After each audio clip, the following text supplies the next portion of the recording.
বন্ধুরা, আমি আর একটা নতুন রেসিপি করছি, বোয়াল মাছের রসা। তার জন্য এই যে আমি 5 পিস মাছ নিয়েছি। এই মাছ দিয়ে আমি আজকে রসা বানাবো বোয়াল মাছের।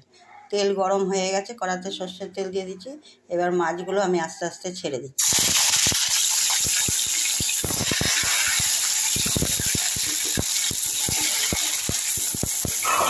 মাছগুলো দিয়ে আমি ঢাকা দিয়ে দিচ্ছি, নাহলে খুব বোয়াল মাছ খুব ফাটে। দেখুন মাছগুলো ভাজা হচ্ছে, এবার উল্টে দেবো মাছগুলো।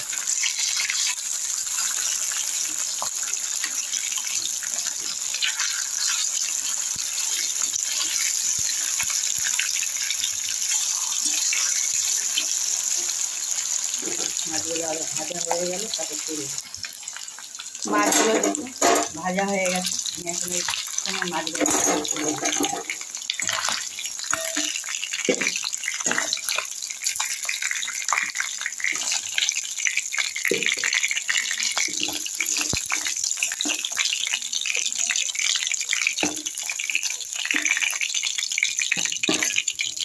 এর মধ্যে আমি এখন গরম মশলা দিয়ে দিলাম। দুটো এলাচ ফাটিয়ে দিয়েছি, 4টে লবঙ্গ আছে, একটু দারচিনি আছে।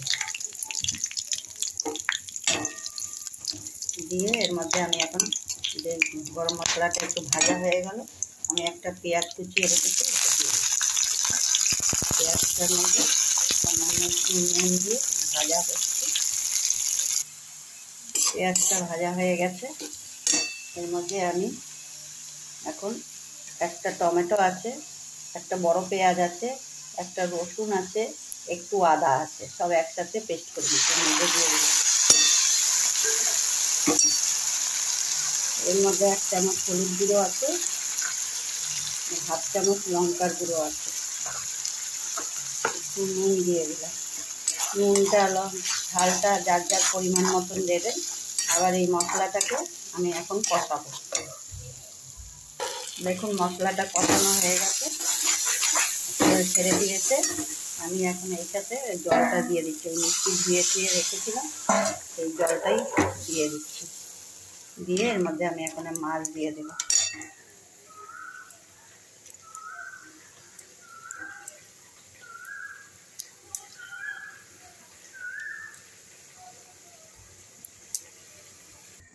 দেখুন বোয়াল মাছটা হয়ে গেছে রসা।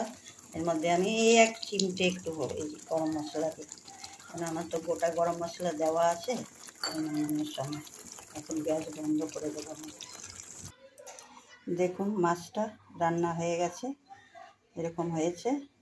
একবার এরকম করে রসা বানিয়ে খেয়ে দেবেন, খুব টেস্টি হয়।